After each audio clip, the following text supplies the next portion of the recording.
Oh, okay. Oh, I thought that was your drink. Oh, that wasn't mine. No, that's probably better if I spill it, which I know to do. And there goes the rye cask.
On this Wednesday night. See, I got it right this time, Scott Logan. Yes, you Not did. Monday, Wednesday.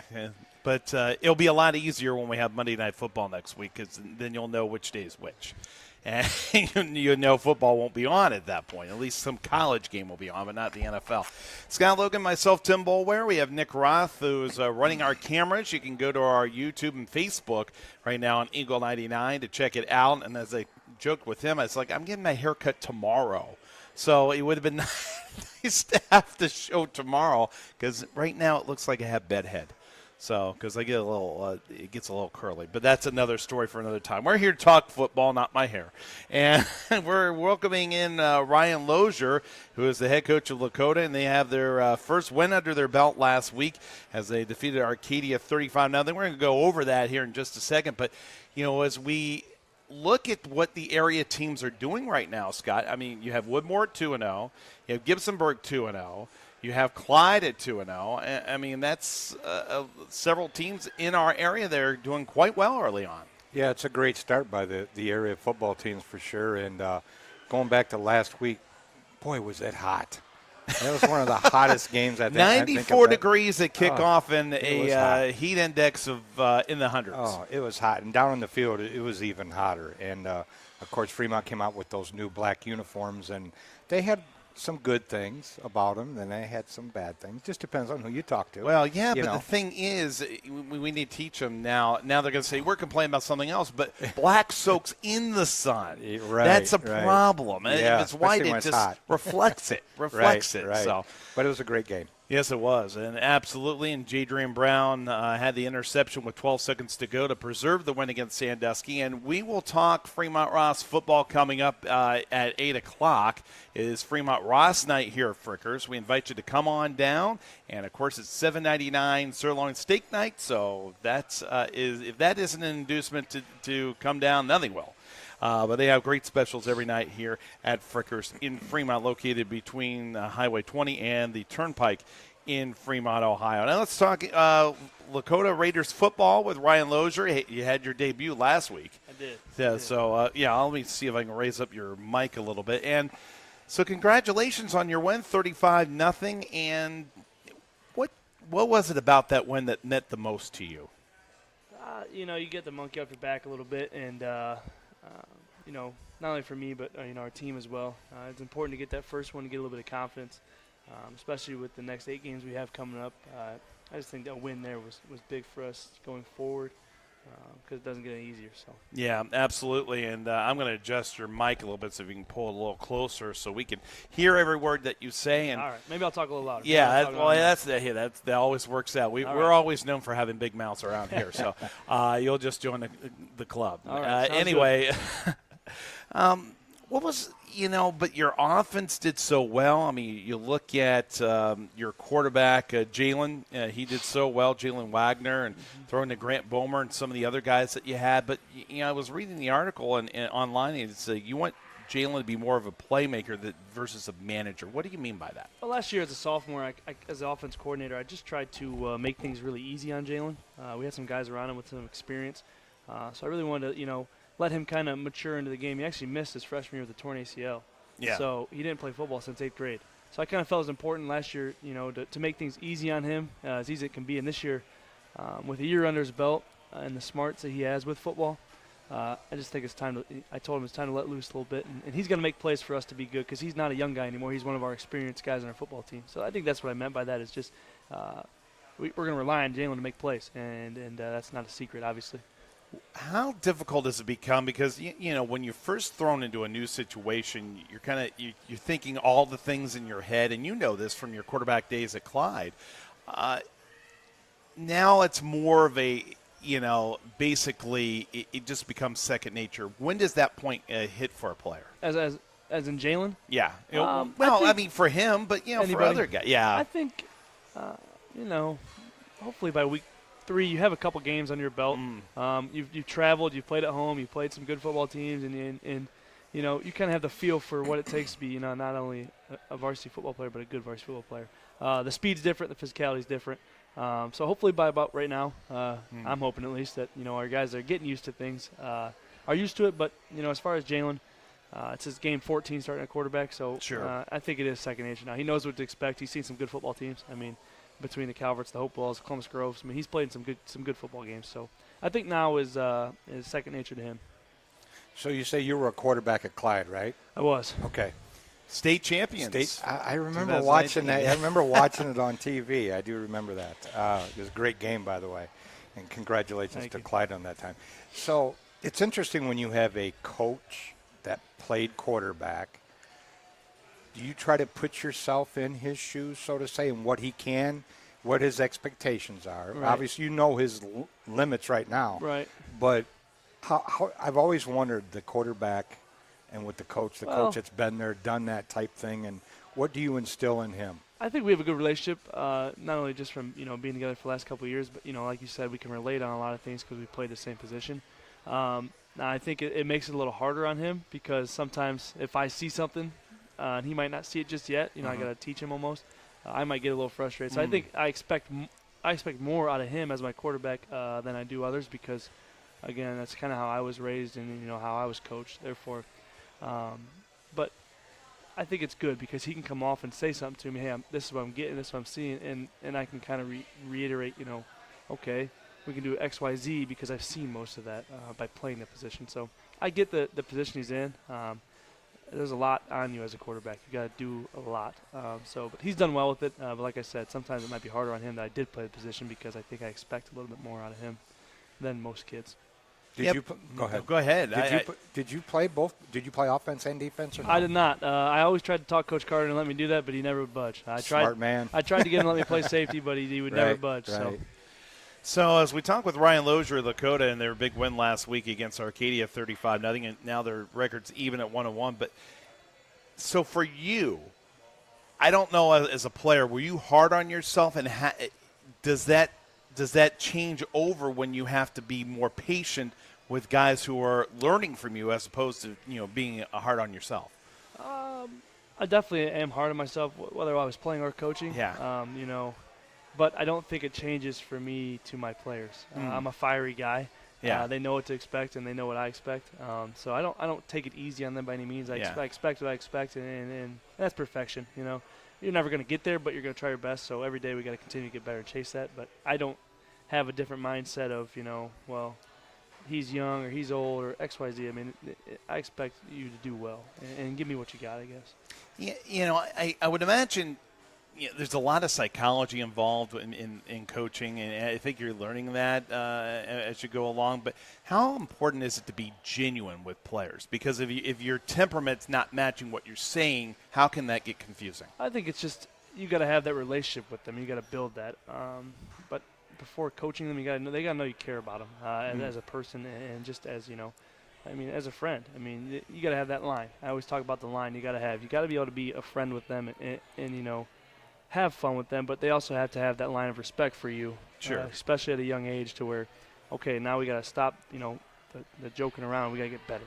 I think that's the biggest thing. But when you're genuine with them and you mean what you say, I always tell them, I try to be real with them. I always do. I'm going to tell you how it is. And I hope that gains respect because whether it's good or bad, I'm going to tell you the truth. And I think that goes a long way, not only in football, but with anybody in life. You say you've said that there are times that things are overwhelming. When you said that, what do you mean by it? Just there's a lot to do. I don't think people realize how much it is work-wise to be a head football coach until you're in the position. I really don't. It's just the extra stuff, the fan wear and the fundraising, and I haven't had any parent meetings, knock on wood, but. You have meetings like that, or you have meetings with admin. Just you wait. Oh, they're coming. But I have a good group of parents, though, which is nice to have. That's good. But just the little things that, have nothing to do with football. Yeah. And, especially right now in the middle of week 3, I'd love just to coach football, but as a head coach, there's so much stuff you have to, make sure is aligned. So not overwhelming is a good word, but it's just normal. It comes with it. And I'm learning on the fly as well. You know who I learned that first from? I remember being at Mac Media Days years ago. You may not recall the name. His name is Jim Grobe. He was under Fisher DeBerry at Air Force, then went to Ohio University. And he was the one that resurrected that program. Mm-hmm. They had 0 wins under Tom Lichtenberg prior. And Jim Grobe took us from 3, because I was at Ohio, I could say us, 3 to 6 to 9 wins in a matter of 3 years. And I asked him this first year, I said, well, you had been a defensive coordinator previously, so what is it about the head coaching job that's different? He's like, well, you're basically overseeing things, but you're not as close to the individual team. And I imagine a high school is a little bit different, but right. How is it that you have to separate those relationships to kind of oversee everything as the CEO? Well, I just think, with the relationships, like you said, it is a little different because I'm hands-on. I still call the offense. So you get that relationship with them, but at the same time now, I have to flip. I have a good defensive staff, which is nice. So I don't have to be as involved defensively, but I still like to know what's going on. But as far as that, just to answer that, I don't know if it's the same because college you do have, you have 120 kids. Yeah, I have exactly. I have 35 kids. Yeah.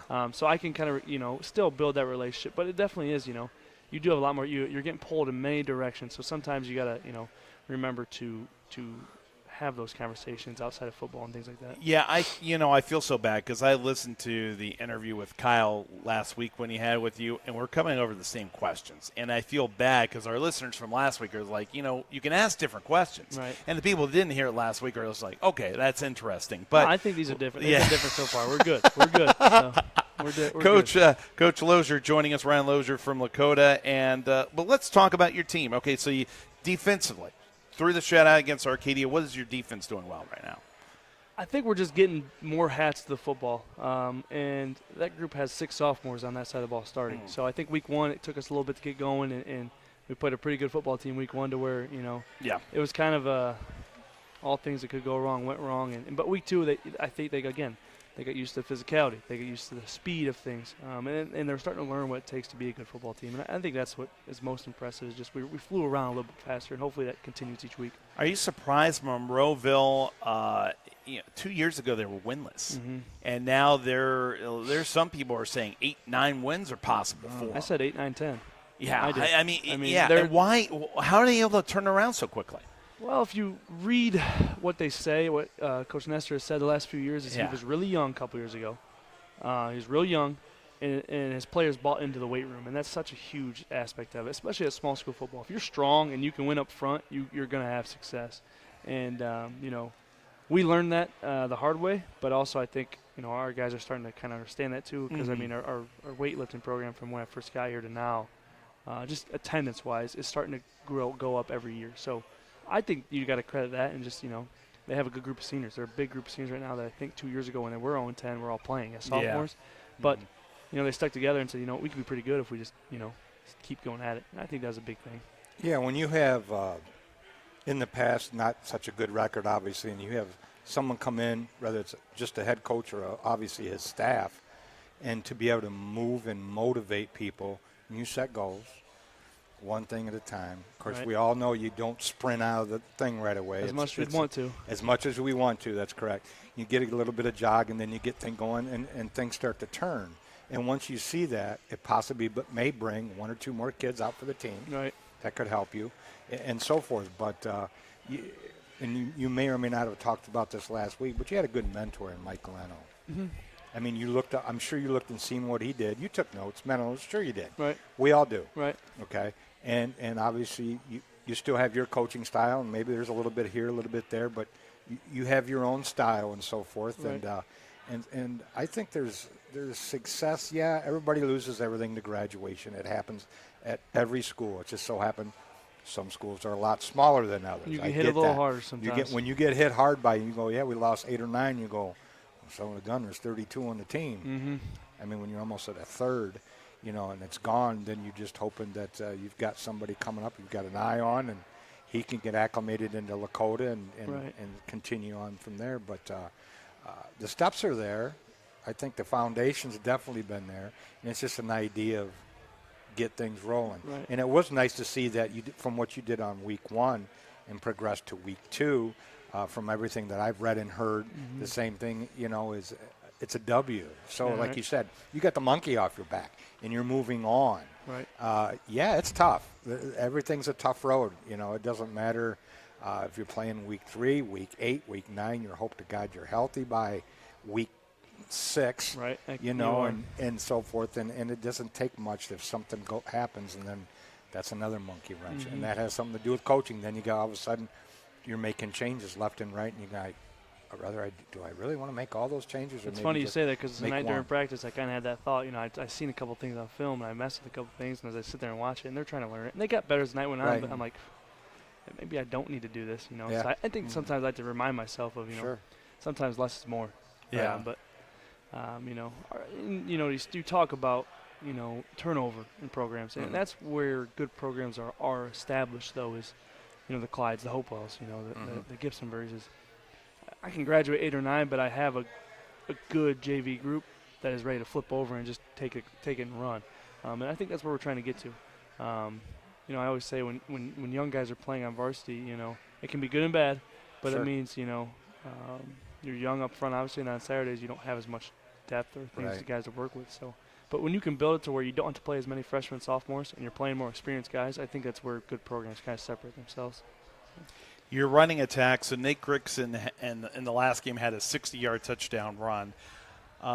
Him, and also coupled with some of the things that you see from speed for your guys that you hope will help later on in the season. Right. Well, and if you look at our running attack, we're still trying to find our identity as an offense. Last week, I think we only ran it like 6 times, to be honest with you. I mean, like I said, Grickson made up for that He a did. little bit. He did. I think it was 6 times. I feel we have a lot of athletes right now, and we're just trying to find ways to use them correctly. We're really young up front, which is also why we've kind of spread things out a little bit. But we got to learn how to run the football still, because I'm a believer in running the ball.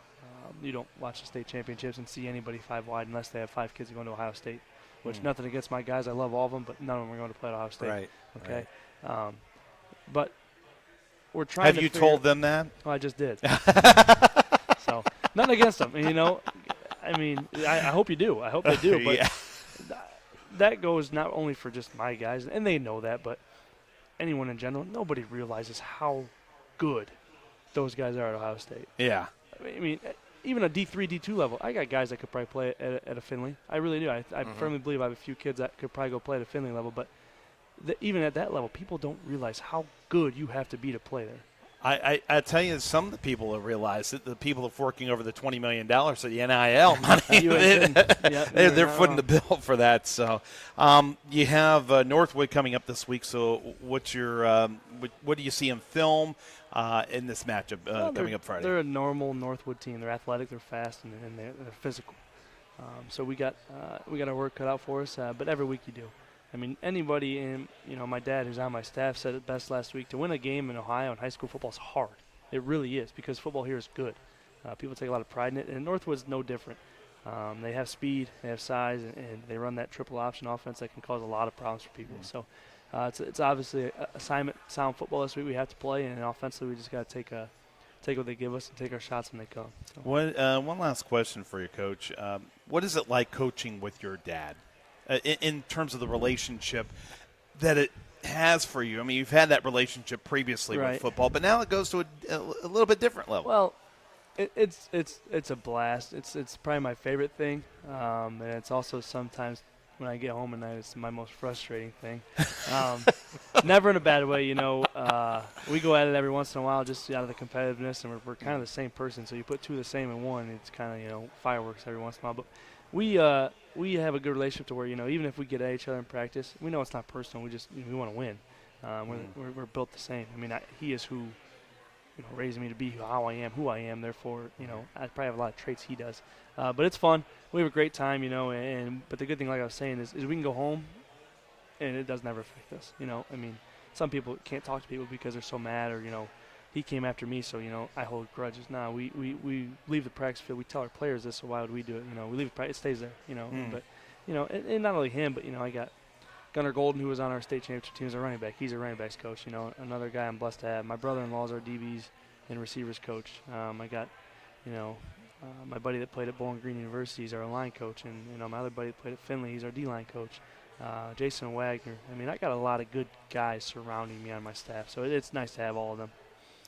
Well, we're going to have a lot of good conversations during the course of the year, and glad you're able to get that first win last week Thank you. against Arcadia, and we look forward to talking again. Awesome. Thanks, guys. All right. Yep, thank you. And, of course, they got Northwood this week for Lakota, and that was head coach Ryan Lozier, who was with us on the air tonight. That begins our program. Of course, coming up next, Josh Waring, scheduled from SJCC, and then we have Coach Flewelling from Clyde, and then it's Fremont Ross night with Chad Long and players coming up in just that will be after the top of the hour, so make sure you stay tuned for that. We're on the YouTube and Facebook pages tonight for Eagle 99, and it's $7.99 steak night, and you can watch the Guardians trying to sweep the Royals right here on the big TV sets. They have TV sets all around here at Frickers, and of course their chicken wings are just I was trying to make a motion, but you can't make a motion on radio. You can in front of the camera, so at least we have that. So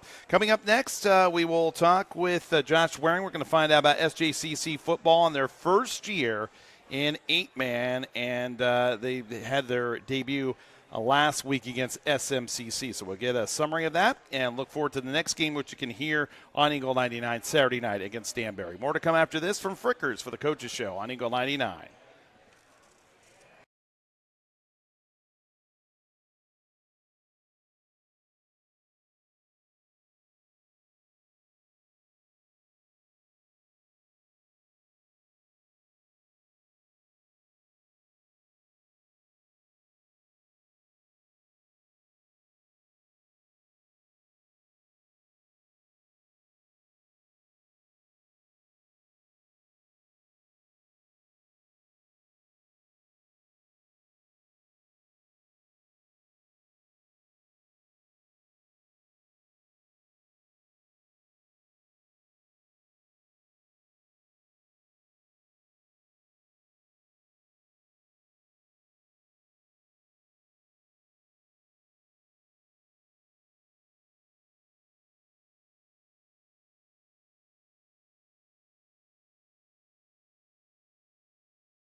steak night tonight, and of course they have daily specials here at Frickers. Kids eat free, and you can ask your server for more details. And of course they have all the great TV, so you're not missing any of the action when you come to Frickers. Scott Logan, myself, Tim Bolware, and Josh Waring joining us.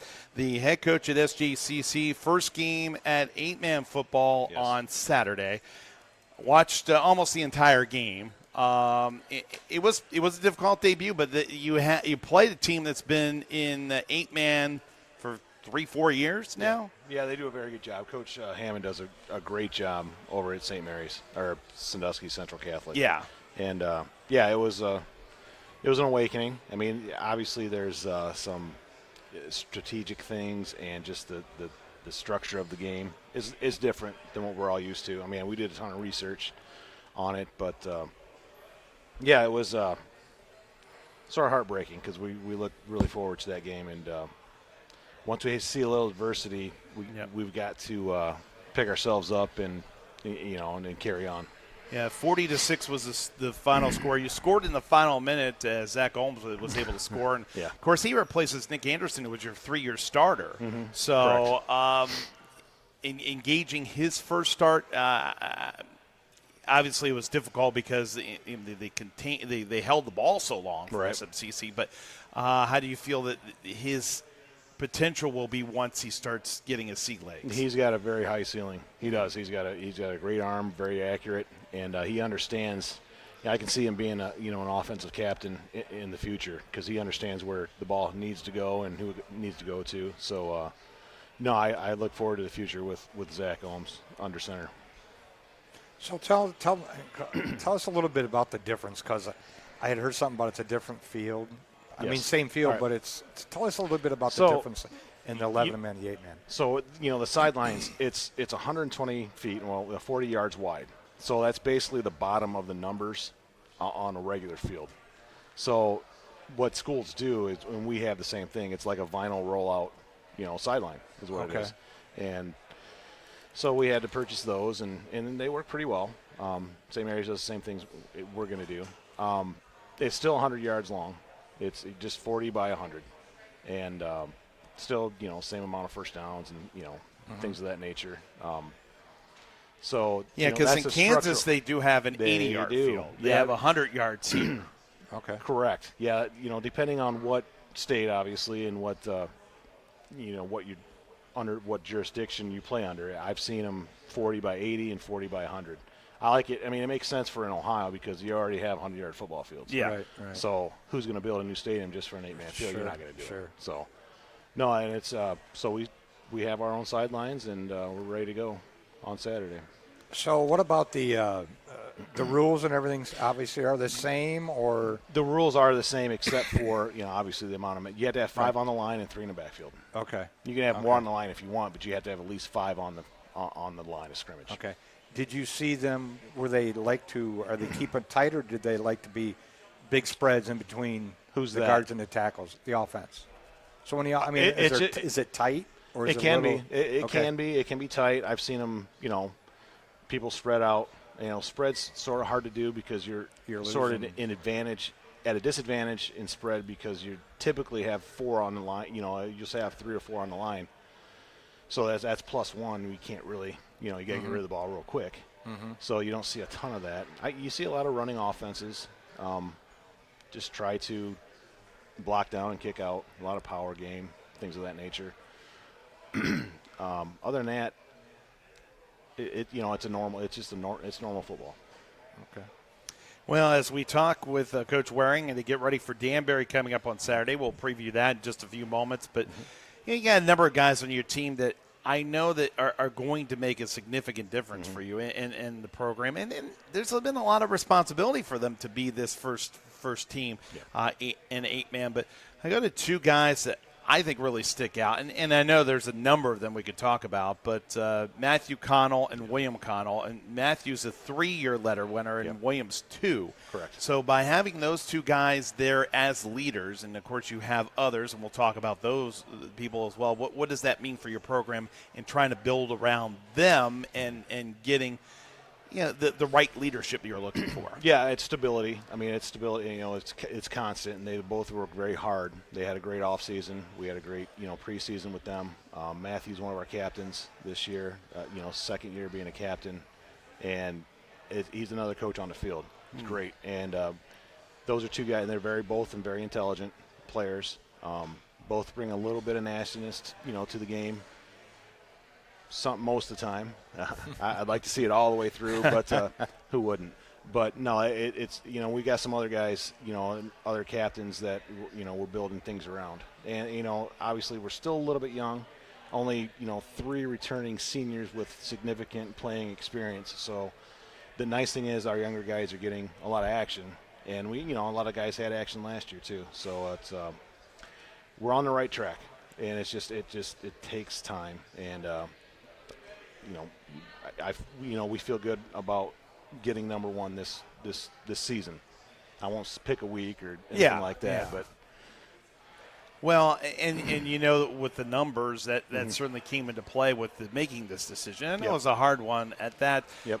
Let's look at you have some other guys that when we talk about Liam Thiessen and then also his brother, yes, who is Landon Thiessen. So Correct. why don't we talk about those two and the speed factor, because you want to mix big guys like the Connells with guys who can get out in the open field. Yeah, I mean both the Thiessens are they're not very big, but they'll bring the wood. I mean they'll hit. I mean there's two of our best hitters too. I mean they're not afraid to get their nose in the mix. Then they'll come down and hit, which is great. I mean we even get they both got compliments at our scrimmage and say wow, these guys are really coming after it. And and we've got 3 sets of brothers on the teams. We've got the Connells, the Gills, and the Thiessens. So that must that's make great. for an interesting conversation at the dinner table. I can tell you. I mean, separated. I mean, with 3 families, but still. Sure, which is great. I mean, that's it's all about the family concept, and that just adds to it. We've had great leadership so far, and we just got to get that over that hurdle, and it's coming. I mean, we had a great talk early this week, about what happened on Saturday and where we got to go from there and how we have to address it. And as we talked with Coach Josh Waring, SJCC gets ready for their home opener. They go up against Danbury on Saturday. And, of course, you're going to be meeting up with SMCC again. Yes, we are. You also meet up with Danbury again. Correct. And that's one of the things about 8-man. You do have a chance to have these, rotating around and be able to play those second matchups. So how much of that will, of course, we'll probably have to ask there in the second half of the year, but, how much of that does it help you, though, as a gauge to see where your guys are once you get to that point? I think it's great. I mean, because now you got more experience with the team, and we're going to know each other, in and out, both schools. So, we're the remnants of the SBC, all the other sports, those 2 teams are, with St. Joe are in the SBC. So it's nice that we get to play them twice. One is a league game, one is a non-conference game. So our first ones are non-conference, and the latter 2 are conference games. So yeah, I mean we're gonna get real close and personal with SMCC and Danbury Lakeside. As a coach, does that make it a little bit more difficult when you're still learning the game yourself to articulate certain things, and maybe the finer points? Obviously, it's still football, and you're still playing that, but just in terms of some of the finer points of 8-man versus the 11-man game. Yeah, there's quite a few different. I liken it to the difference between softball and baseball. I mean, obviously, 2 different sports, 2 different strategies, but at the end of the day, you still have bases, you still have to hit, you still have to field. That's exactly the best analogy you can get with 8-man versus 11-man. And there's a lot of finer points, and we learned on Saturday some of those finer points. But but I mean, it's somewhere you hope to be. I mean, because you look at SMCC, Coach Hammond, and what he's done there, and obviously he's had success at other places in our area. But to see that kind of program, and they had 6 wins last year. They went to the playoffs in Northern 8.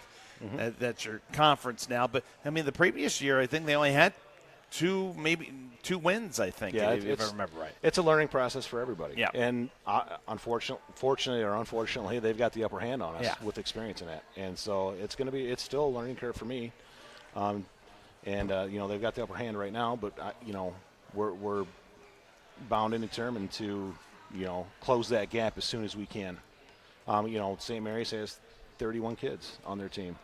We've got 18 as of right now. So, I think Danbury's, right in the same ballpark as we are. So, there's a little bit of parity there, I guess you would say. Going back to X's and O's. Yes. And by the way, as a baseball player, everybody would love to have a rover. That Oh, was yeah, I would absolutely. say wouldn't be as much offense in baseball if they had 4 in the outfield, and sometimes they even do have 4 in the outfield. But to touch on that, so when your strategy for a game, it's obviously something, and I've just thought of this. You probably just can't Google that, can you? Say, well, 8-man football play. Because there's probably not a whole lot out there. I wouldn't think. There's not a ton. I did look at every single piece of available information on the internet about 8-man football. Every playbook and things. And you see, but when it comes down to it, what are you comfortable doing and what best suits your kids? Right. Right. And trying to extrapolate someone else's ideas and stuff. So that's basically what we've done. We're taking the things that we did last year and trying to incorporate them into what we're doing this year. And another goofy thing about 8-man football is that there's no numbering exception. You can be any number at any position and do whatever you want. So as long as you have 5 on the line, you can have linemen, numbers at wide receiver and things of that nature. So, in 11-man, you got to be eligible by position and number. Right. Now it's just position. I'll be darned. Yeah. That's Interesting. interesting. Yeah, that is It's interesting. it's different. I was kind of curious Yeah. if they even threw in anything like the Canadian football, where the guys always moving, the receivers are moving. But that's what I was curious about, if there was any, motions where there's Sure. 2 guys going in motion, but that's obviously No, a no. it's straight football Okay. in the respect of, like a procedure and the way you can shift and things like that. Yeah, all the rules are the same. It applies, hand in hand for both. Sure. Both of them. So Interesting. Talking with Coach Nash Waring, we wrap up here.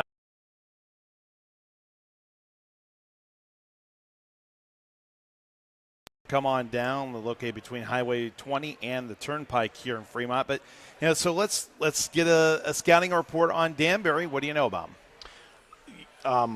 they like to run the rock. They like to run the ball. They run power quite a bit, and they'll run their quarterback as well with the quarterback power. They'll spread it out, but at the end of the day, they want to run it. So, and they want to run jet sweep, and that's something we had a problem with on Saturday. So I know, that's going to be on the top of their list is jet sweep. So, and hopefully we got a plan in place to rectify that. And defensively, they're pretty much a 4-4. They'll have 4 linemen pretty much no matter what, and keep 4 in coverage or be a 4-3-1. I've seen all kinds of different variations of what they do. So. We've got to work hard out for us. They fly to the ball. They got some athletes, but our guys are preparing very well. I think we have a very good plan going into place. I think we know how to stop them. The question is, can we? Just that's the bottom line. Yeah, you can put the kids in the right spot, but you still got to tackle and execution. Execution was one of our biggest.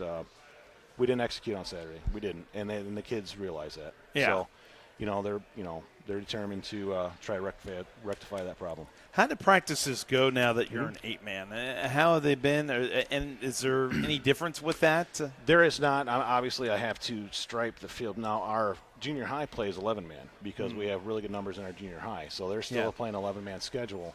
But I have to stripe our practice field both with the inside, sidelines and the outside. And that's the only difference. Our different individual periods in our team.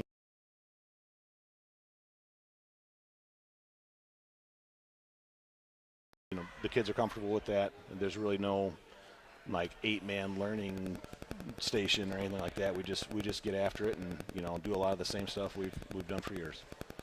Last question for you. And Yes, sir. you look at your parents obviously have to be in on this, and Yeah. what have you got in terms of feedback from them? Parents have been great. I mean, they've been very supportive. The administration's been very supportive, and they understand what we're up against, what we face. And because they're part of it. And so I have had no problems with any parents, anybody in administration with anything that's going on. They know how we work and what we do, and they know it's the right way and the right path. We just got to see it through. That's the bottom line. As a follow-up, how nice was it to get the St. Mary and yourselves back on the field? I mean, that used to be a really big rivalry. I lived it. But yeah, it will be again. I will almost guarantee you that. So it was different. I mean, Yeah. I remember, they've changed their uniform since then, but they had the, gold Notre Dame helmets painted, just like that. And we looked more like, because we had our silver bullets, our silver pants with our, our silver helmets. So it's, it goes right back to, mid 90s for me, playing St. Mary's, because we played them every year. I mean, we played them second game every year. And so to get back, with them, and we do play for a golden football for our league games, I guess. Oh, nice. The old tradition was if you won 3 games in a row, you get a gold football, and it has all the information on it. And that head coach or team gets to hold on to that ball. So Coach Hammond is up 1-0 on me, and we're going to, try like the Dickens to make that happen. Well, we'll see how that I occurs know, in a I few know. weeks. Yeah, I understand. Away. But, a lot of chances, a lot of opportunities to be able to improve, in the meantime. So thanks very much, Coach, and we'll see you on Gentlemen. Saturday night. All right, sounds good. Good Thank luck, you, gentlemen. Coach. Yep, thank Coach you. Waring joining us here from Frickers for the Coaches Show. And a reminder, $7.99 steak night. And, of course, they have nightly specials. Their chicken chunks or chicken wings on Monday and Tuesday, either boneless or the regular wings. And they are good. And the desserts here are excellent. I can attest to that because – You've had a few. yeah, I've had a few. there's no doubt about that. Coming up next, we'll talk with Coach Flowing of Clyde as they are 2-0 and looking to make it 3-0 this week, and certainly had an impressive start to their season, including a big win against Start last week. That's all from Frickers for the Coaches Show. We invite you to come on down, and it's Fremont Ross night, so we'll have Chad Long and the players coming up in a matter of moments. But first, take a look at Clyde and the Flyers right after this here on Eagle 99.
the way through right up to the first week of the playoffs here through our fall season here on Eagle 99 with Scott Logan. I'm Tim Boulware and joined by Matt Flewelling, who is the assistant coach for Clyde.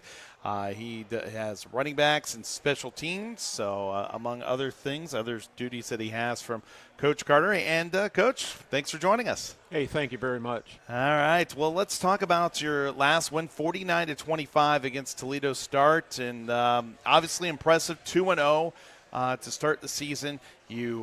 No pun intended. It's easy to say start. Sure. But they had, you beat Bellevue 34-0 in the opener, and then 49-25 last week. So gauge where the team is right now through the first two games. And has it been surprising that they've started so well so early? I don't think it's surprising that we started this way, but I will say we've had a good go at it. We've got a lot of kids back from last year. We're finally healthy. So to be 2-0 at this point, it's not a total shock. Bellevue gave us a good run. Start always has great athletes, and we'll see a lot of that this week again with Toledo Waite. Yeah, and so you played Waite, and they played better in their first two games. I mean, their first game they had a harder time, but second game they played much better last week. And, as you look at your team right now and, of course, the running back situation and everything that you had, are you starting to feel like because younger guys played a lot more last year, they were called upon earlier, that may be benefiting you, especially earlier in the season? Yeah, I think so. We have guys like Adam Young and Cole Senstock that played some at the end of the year last year, and they're both juniors and giving us a good look there. Our receiving core is one of our better cores of group of kids that we've had in probably the last 5 or 6 years. We're pretty deep out there. We have two quarterbacks that both can play very well. Veteran group up front, and from an offensive standpoint, the one thing that we try to do is play a lot of kids one way. We have two kids right now that are playing full-time both sides. Depending on the week, we might have even less than that this week. We might have just one kid going both ways, and that's Brendan Wilson at quarterback and safety. So, again, we try to get a lot of kids on the field. We try to get a lot of kids on special teams.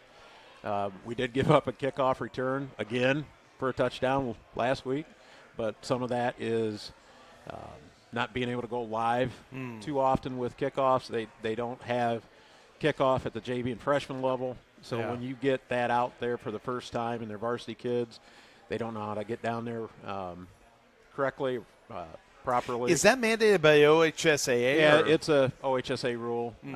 You basically start after someone scores a touchdown, JV level at the 35, freshman level. In fact, you could opt out of punting, and you get 30 yards from that. They're trying to make it a little bit safer, but for a special teams guy. Well, there's a new kickoff rule in the NFL this year. Yeah, for a special teams guy, you don't get that experience of going down and breaking down and making plays on kickoff. I mean, you've seen as a coach, what percentage of injuries do you think happen on special teams? Well, funny you ask, or funny you say that. My son tore his ACL on kickoff last year, but not too often. Yeah. But normally you see it with a head or something like that. Yeah, it was a non-contact injury, and he's back playing well this year. So, fortunately, he was only a sophomore last year, and but that was pretty tough on all of us, and along with Brennan and everybody else that got hurt last year. So, but there's not a lot of injuries, but they're trying to take some of that out. NFL player versus a high school kid, NFL guy flying down the field 25 miles an hour, a little bit different than some of our guys that are going down to maybe 10 miles an hour. 25 miles per hour, one NFL guy, so that's really They're fast. They're fast, and they're.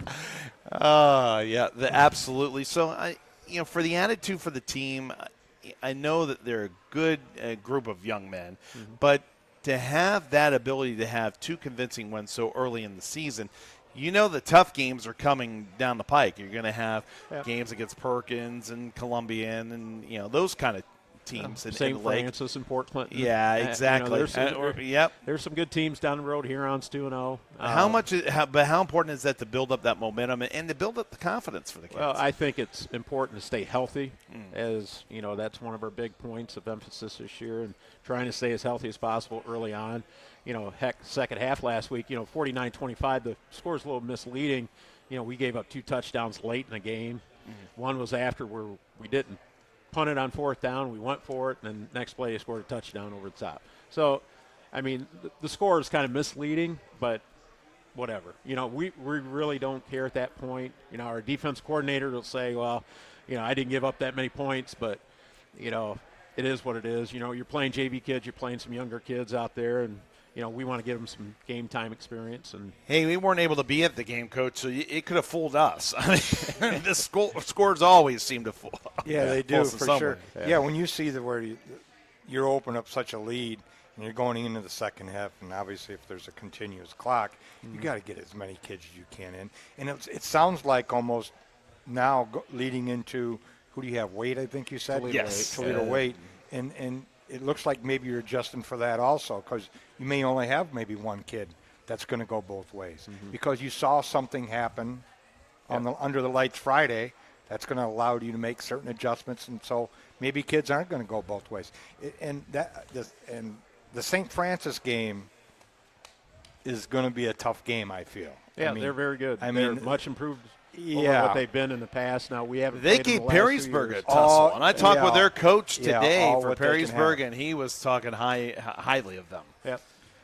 So Very it'll good, be very big, very fast. Yeah, We've seen yeah. it on tape already. Yeah, and it's nice that you're getting more kids in there, because you never know when that next person has to step up. It's their turn, whether it's to an injury or someone's sick or whatever could happen. But that's important that you have that option where you can plug and play, so to say, certain kids.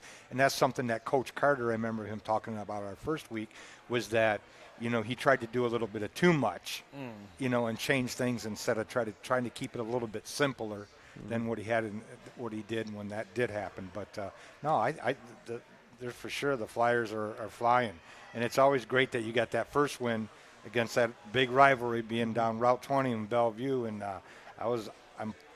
I'm a fan of people in Bellevue, but when it comes to Clyde and Bellevue, I always root for Clyde. So. Yeah. I know my relations over there, that's just too bad. They're we respect them tremendously. I think it's more of a respect. Sure.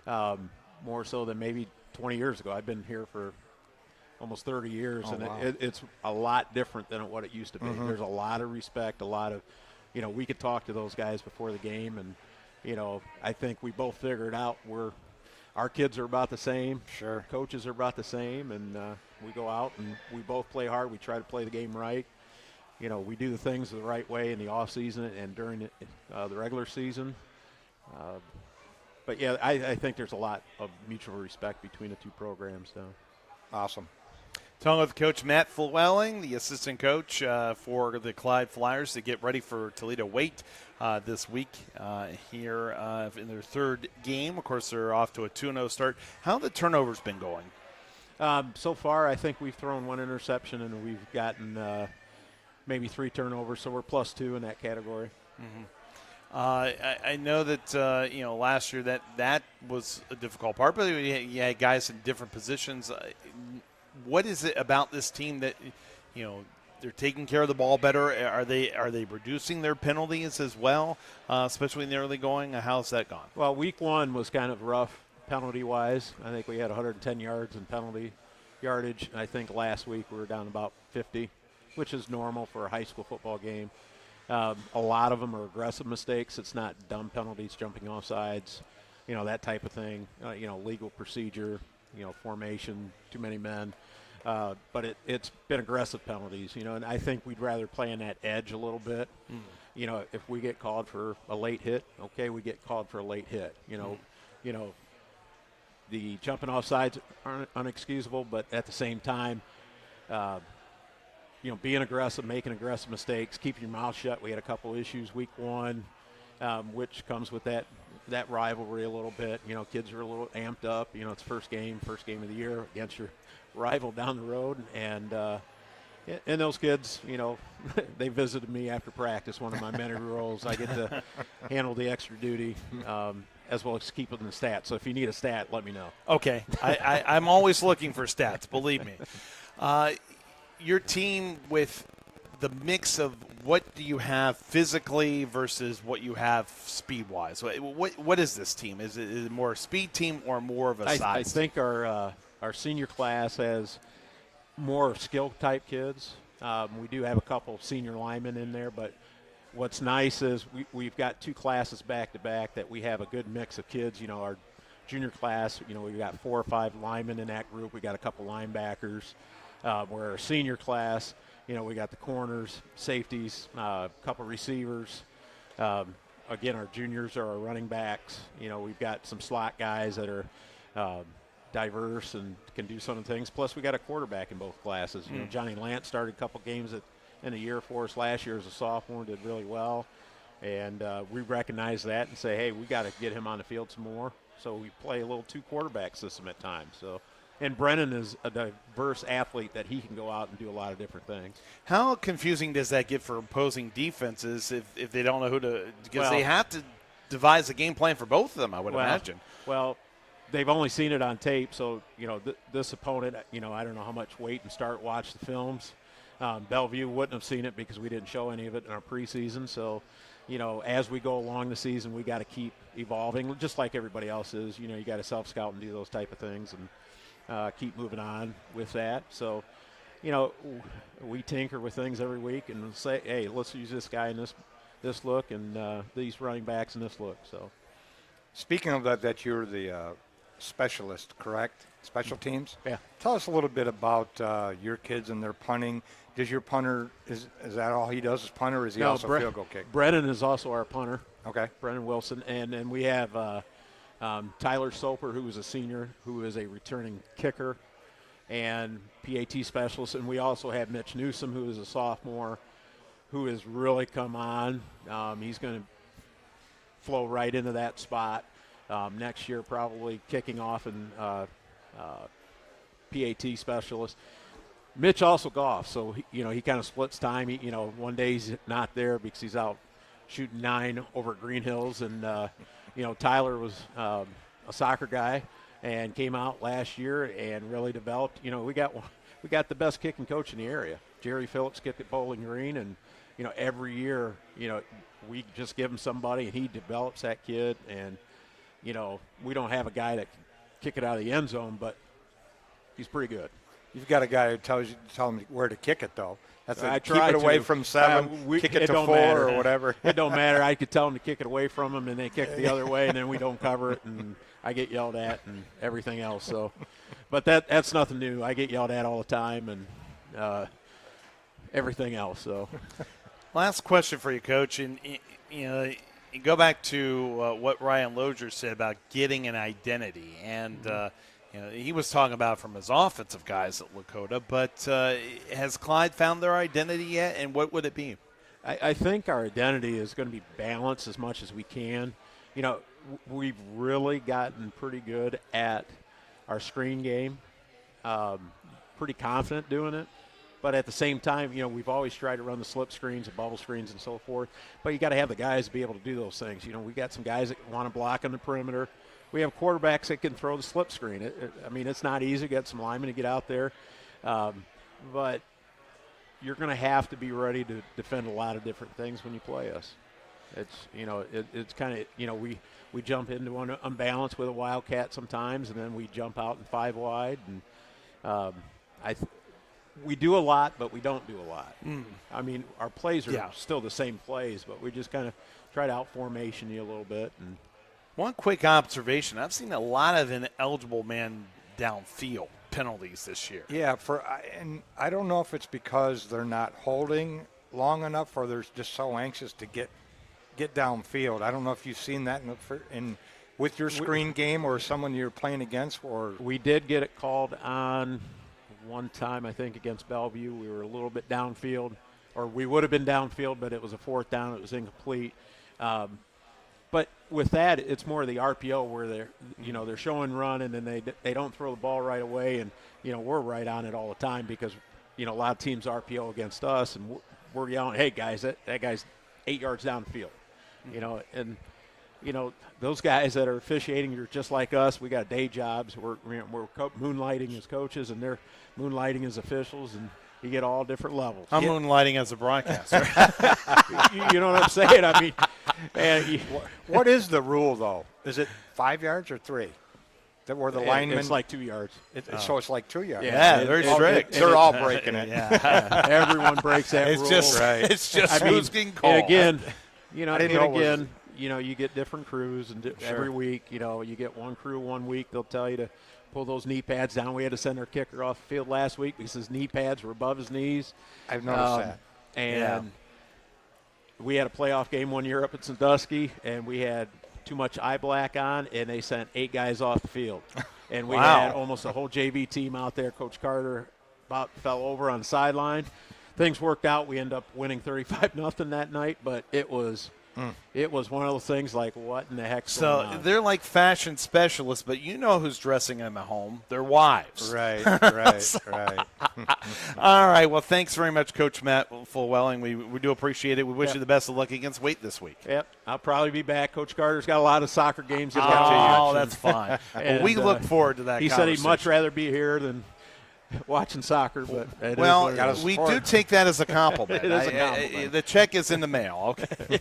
All right. Coming up next, it is Ross Night here at Frickers, and a reminder: $7.99 steak night, where you can also watch the Guardians battle the Royals, and of course they have all the college and pro games coming up around the bend. NFL starts tomorrow night with the Chiefs and Ravens. That's your place right here at Frickers. More coming up next here at the Fremont Frickers on the Coaches Show. Fremont Ross, Chad Long, and players up next as we roll along with our show, or weekly show, Coaches Show, here on Eagle 99.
Here with Jadrian Brown, Zaylen Harris, Xavier Lopez, and Carson Caden, all coming up next. And, Coach, congratulations on the win on Friday night. And, Sandusky fought their way back, and then, you hit the big interception from Jadrian Brown at with a few seconds left. Yeah, it was kind of like a game of big plays by Sandusky. I mean, we're in position. We're just bad tackling. And we can't have that if we want to win big games down the road and keep it close like that. You know, Sandusky can be a dangerous team. But I think our running game, the time of possession throughout the game, being able to run the ball, it kept them off the field. And, you know, we didn't give them any opportunities to be able to do anything at that point. Yeah, and the third quarter, you had the scoring drive, but you took a little more than 8 minutes off the clock. Yeah. I mean, that was a quite an impressive drive. Was that what you're looking for when did you imagine this offense at the beginning of the year? Yeah, I wasn't even paying attention to how much time we took off the clock. It was just our runs were hitting. We'd go left, we'd go right, we'd pitch it out to somebody. I mean, it was a really good drive altogether. I don't know if that's how I pictured it to be, but, I mean, that's how it should be. But, you know, we still, in our offense, we can get better. We can stretch the field more. Carson was 9 for 13 throwing the ball, but we had 2 crucial big drops, you know, on the 4th down, and then the 3rd and long that would have extended the drive. I think Mason England would still be running if he made that catch on the dig route. But, you know, there's always room for improvement.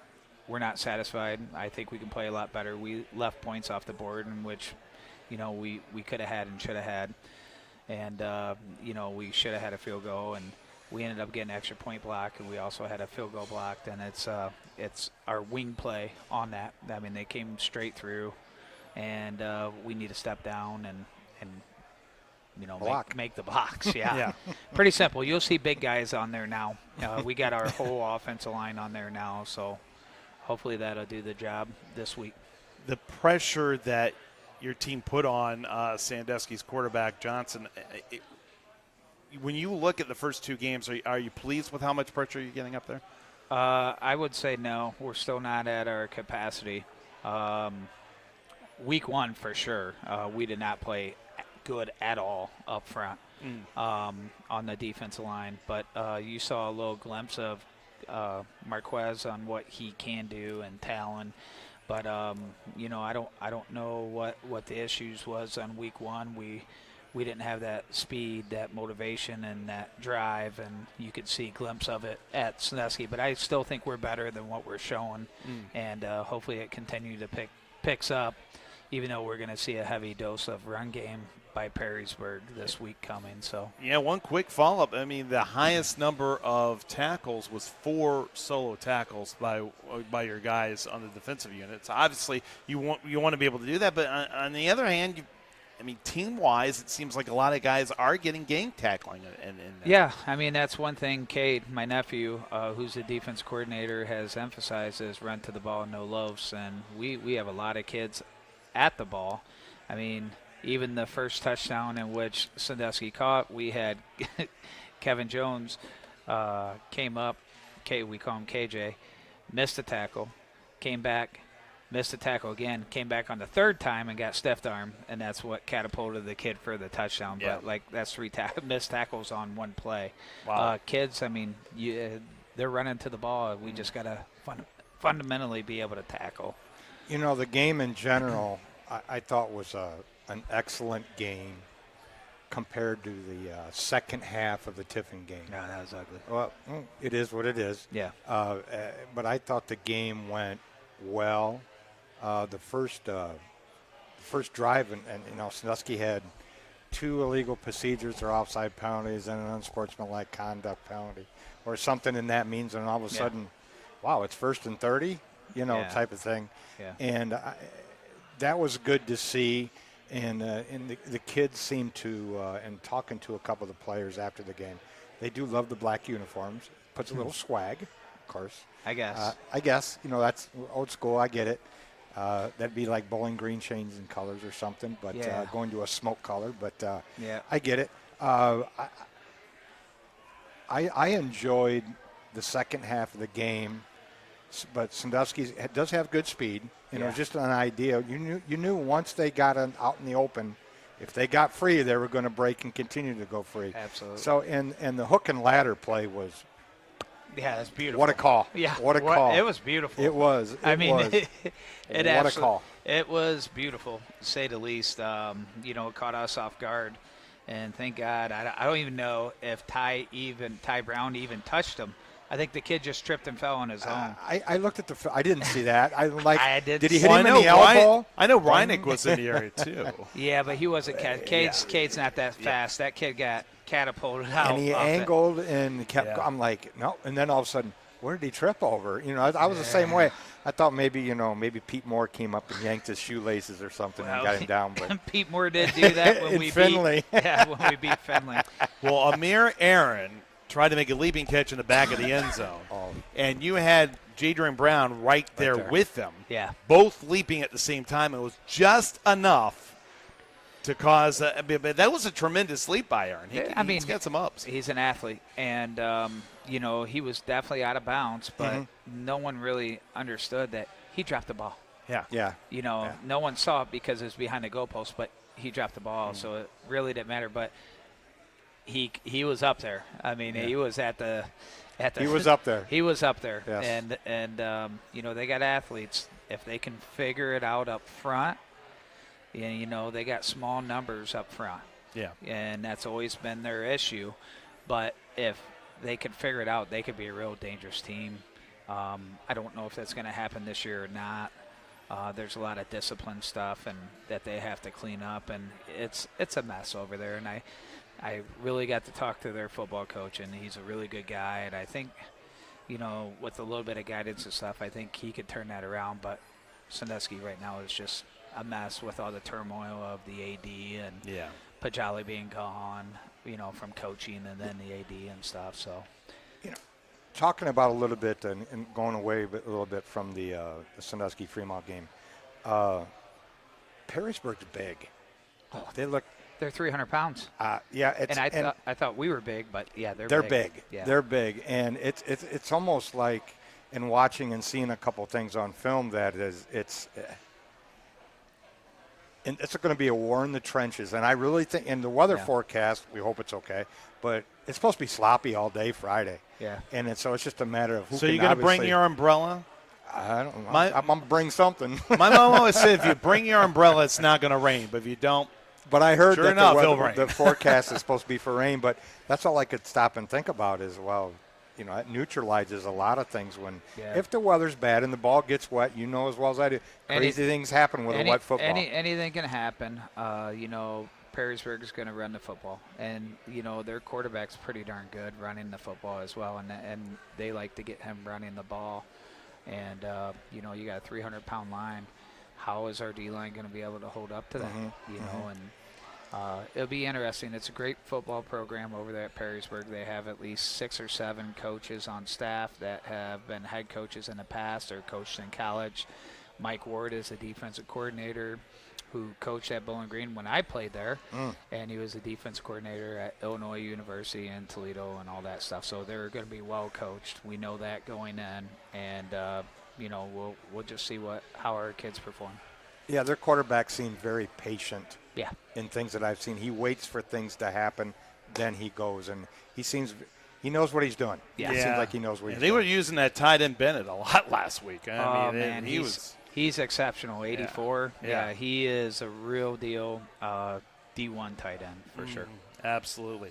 Well, Coach Long, we look forward to seeing you on Friday night, and thanks for the time. We're going to welcome in the players, and because I think the parents want to hear from their sons on the radio. So as we hear Frickers for the coaches show on this Wednesday night, so 2 guys up, and then the other 2 will join in after that. So we'll see.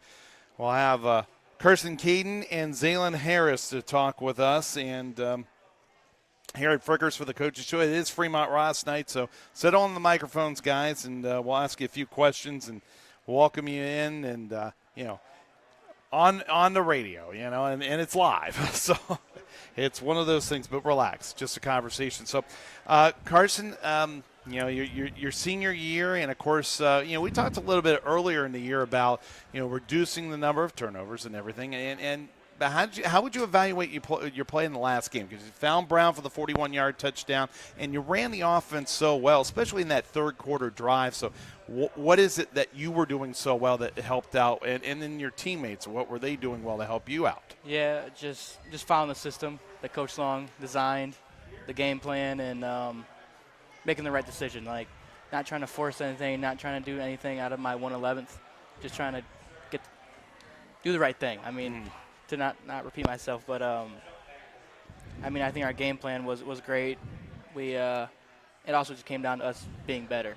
Yeah. And I think we're gonna be more talented than a lot of teams, or a better game plan than a lot of teams, but we got to execute it. We got to believe it. Got to be confident. How do you feel like your defense is going right now? And you in the middle of the mix. I mean, you're involved in that. You had an interception last year against Sandusky, so I remember that from back. But how do you feel like you're blending in with this defense this year? Oh yeah, I mean, being the Mike backer, you're gonna get hit a lot. You know, linemen are gonna be in your face. But I mean, I love our defense. We let up 4 first downs. Like, the 14 points doesn't, show the true story. I mean, 4 first downs, and they're 2 touchdowns for big plays. So, I mean, and then me personally, I love our defense. I mean, I think our defensive line helps me a lot, taking on polars and then the double teams, and I get scot-free. So what is it to have a guy like this, Zaylon Harris, running behind you? And, how much does that take the load off? And then, Zaylon, how much do you take it? We'll ask you as the second part of that question. How much do you take pride in running the ball, take pressure off Caden? Oh, man, I love it. We always talk off and on the field about, run the ball as hard as you can, Like, if 31, he'll tell me, like, we need you. And we just put it all together. It just ain't nothing but chemistry.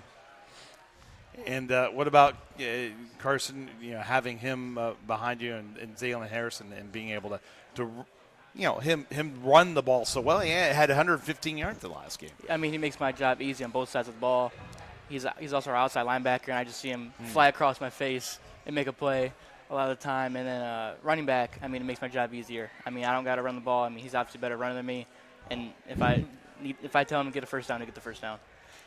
The one thing about it for you, Zaylon, a lot of people talk about your running ability, but you are a beast out there defensively. So how much pride do you take in that game? And do you feel like sometimes it's not taken as seriously because they see you run so much? Well, a lot of people do. They kind of do forget I play defense sometimes. I played strictly linebacker last year. I did my job. But this year, I have a new role, and that's running the ball. I'm making everybody know so I can play both sides now. Everybody's loving it, and the team's loving it, so I'm just happy for that. Now, we talked a little bit prior to the season. J.D. Moncrief's your cousin, right? Yeah, older cousin. Okay, older cousin. So, a lot of people say, well, J.D., it's such a great season. The first 1,000-yard rusher since Coach Long has been head coach and now his 9th year. But how much of that was a good thing to learn from him last year? And then what did he give you advice or what did you learn most from him last year? Well, we worked out all the offseason before his senior year, so everything he did, I was already doing with them. We did everything, the speed agilities, the workout. So, I seen it coming. It was just his time. I watched it all hand, all summer. We was just grinding.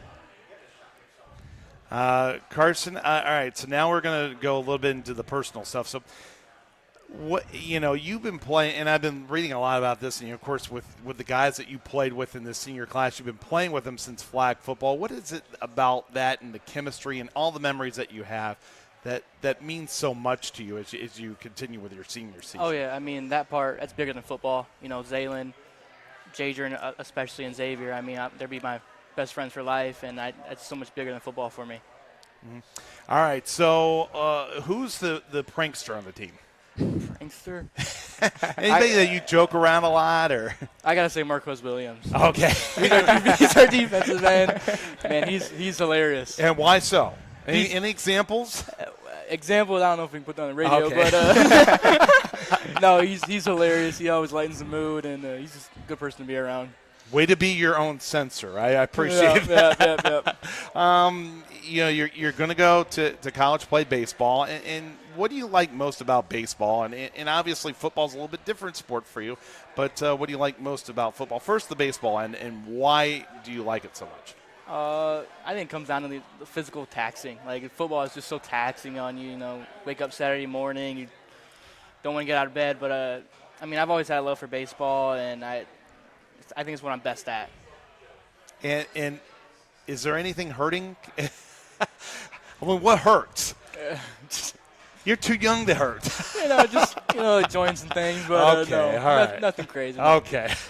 Zaylen, how about you? I mean, you play other sports? Well, I played basketball. Yeah, of course. But- Yeah, okay, I forgot about that. Yeah, you're on my roster sheet. So I remember that. I remember seeing you out there. Well, I played basketball, but I might be done, just to focus on football in college. But I always got love for the game. I love the coaching staff and all that. But I think I might just be done with basketball. I might just be a football. Okay. Well, it's a good thing Coach Cahill's not here tonight. Yeah, I love. He'll probably recruit you off on the side. It's like, hey, I got to talk to you. All right. But so for college, what are you looking for in a college to be able to continue your football career? Well, of course I want to go to college, get a degree and all that. But everybody wants to play ball, so I think I want to do both. I think I want to go to school and play football and all that. Have you started looking at schools? Yeah, it's a few schools reaching out. Whoever's looking at me. I haven't really been picking and choosing. Just waiting. I have a whole season ahead of myself, so anything can happen. All right. Well, we wish you the best of luck against Perrysburg. Thank you. And thanks very much. And you represent not only the school but the city so well. So we really want to appreciate it. So thank you very much. Yeah, I appreciate it. Thank you. All right, we're going to roll along. We have two more of the Little Giants here, and with Xavier Lopez and Jadrian Brown joining us here from Frickers for the Coaches Show. It is Fremont Ross night, so we will welcome them into the microphone as they settle in. And, guys, you feel good? I hope you got enough to eat here. Yeah. We want to make sure you're well taken care of because it's 799 steak night. Don't forget that. So, well, I have to say that. Yeah. But you any on the menu you want. But first off, Jadrian, I mean, the interception. Take us through the game-winning play. Obviously, you jumped around against Amir Aaron, who's a very good wide receiver, but you were able to hold your own on there. And what is it like when you get that interception? Because that was your first one since the sixth game last year. Yep. I know you had. We'll talk about your scrimmages if you want to, because you had 2 pick sixes in the scrimmage. But what did that feel like once you knew you had the ball in hand? It was just an amazing feeling, It was senior night that night, and I just wanted to have a great game that night with my mom and a bunch of supporters in the stands. So I just knew that with the ball in the air, I had to go up and make a play for it. Yeah, and just the excitement of being for that. But also, this senior class never lost to Sandusky. How much does that mean to you? That means a lot, Fremont and Sandusky is a major rivalry game, and just to have bragging rights over all these years and to beat them 4 years straight, it's an amazing feeling. What's the aspect of your game that you take the most pride in? It's definitely offense. I'm a very offensive-minded individual, and I just love everything about offense. Catching the ball, running routes, scoring touchdowns. I just love everything about it.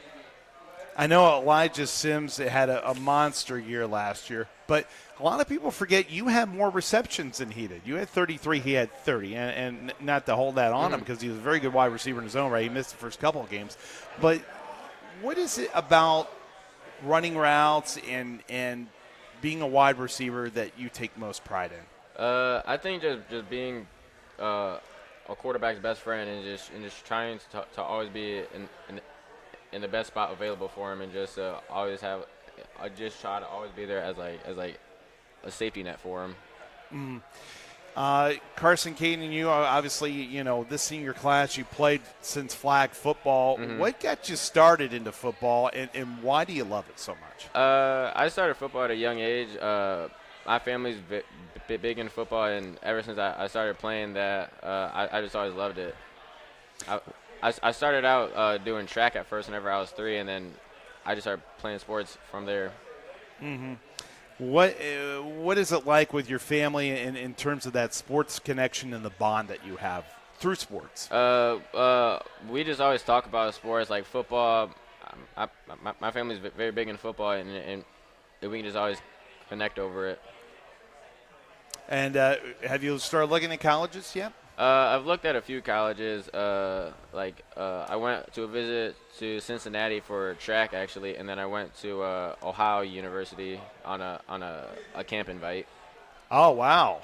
Well, hey, I'm a Bobcat, so Bobcat, we'll talk after the show. So about recruit, they don't put me on the payroll or anything, so But let's talk a little bit to you, Xavier, and of course you're on the offensive line. So tell me about that. In what is it like developing the chemistry with the guys on the line? I mean, you guys are big, and you really laid it on to Sandusky, especially in the second half last week. Yeah, we we've just been working all summer to just get to the point where we're at with our running schemes, and together our chemistry, we hang out outside of football a lot. Like we'll go out to eat after games and just or we'll go to somebody's house and just watch football or something. Chemistry's been a big part of what we need this year. Now, do you also swim? I do, yeah. And it said that you were district first team. Is that right? Yeah. What is it you like most about swimming? What? It just keeps me in shape. It helps me. It helps with my hip flexibility a lot and my knees. Mm-hmm. So that way, I don't need to constantly get treatment, and it just helps with my flexibility. What's your event in swimming? I swim the 100 free and the 100 fly. Okay, and what do you like better? 100 free. Why so? Just because after the 100 fly, my shoulders are always I can't even explain it. It's so bad. Now you're center. You're a little bit of pressure on you. Yeah. But is that something you like? You like snapping the ball to Carson? Yeah, I enjoy. Me and Carson have been working on our chemistry for a while. Actually in 6th grade, I was Carson's center whenever we played together in 6th grade. So, I haven't played center since then. But I've been enjoying it, and me and Carson have been working a lot on our chemistry back there. All right. Well, very, very. And of course, you play defense as well. What about the defensive side of the ball that you like so much? I just like being able to go out and hit somebody. Very, very good. I mean, is there one lick this year or maybe last year that you had said, "Wow, I got that guy good"? Well, against St. Francis my sophomore year, they were it was near. They were inside the 10, and I had a edge stunt. And I came right across the tackle's face, and my helmet went right into the running back's arm, ball pop free. I was never been more excited. Yeah, nothing better than to have that feeling. So have you started looking at colleges yet? Yeah, I've been looking at smaller colleges like Defiance, Bluffton, and Findlay. Do you want to play at the next level? I've been considering it, yeah. Or do you want to swim? I would never swim in college. Okay, well, I guess we got that straight. Lastly, you guys seem to really enjoy each other. I mean, and I know the flag football, the growing up. What's the thing you're going to miss the most? I'm just going to miss being around all my friends. This is it's crazy to think that this is going to be it. After this year, we're not going to play the same sport together again. Mm-hmm. Yeah. What about you, Jadrian? Yeah, it's just gonna be way different. I've known these guys my entire life, so just going from knowing them my entire life and seeing them every day, just like a brand new environment. It's gonna be a crazy feeling. Yeah, well, we still got a long way to go this year. Oh, yeah. So, all right, long way to go and a lot of wins to mount up. Yep. So, yes, sir. all right, well, thanks very much. We really do appreciate your time and wish you the best of luck the rest of the year. Thank you so Thank much. you. Thank All you. right. Jadrian Brown and Xavier Lopez joining us. We also appreciate Zealand Harris and Carson Keaton joining us as well. All the seniors joining us here at Frickers in Fremont tonight. And a reminder, the games coming up this week as we wrap up our coaches show. Bellevue at Shelby on 92.1 The Wolf. East Cleveland Shaw at Columbian. That'll be on WTTF this week. WLEC with Perkins at Rocky River. And then Gibsonburg, 2-0 record, goes up on the road at Edison. On Coast Country 100.9. Danbury at Fremont. St. Joe will be on the Saturday night, and we will have that game on Eagle 99. So that that will almost put the final touches on this one. Any final comments quickly, Scott? Hey, the kids did great. Yeah, they sounded awesome, and I wish them all the luck and all the area teams victorious again this Friday night.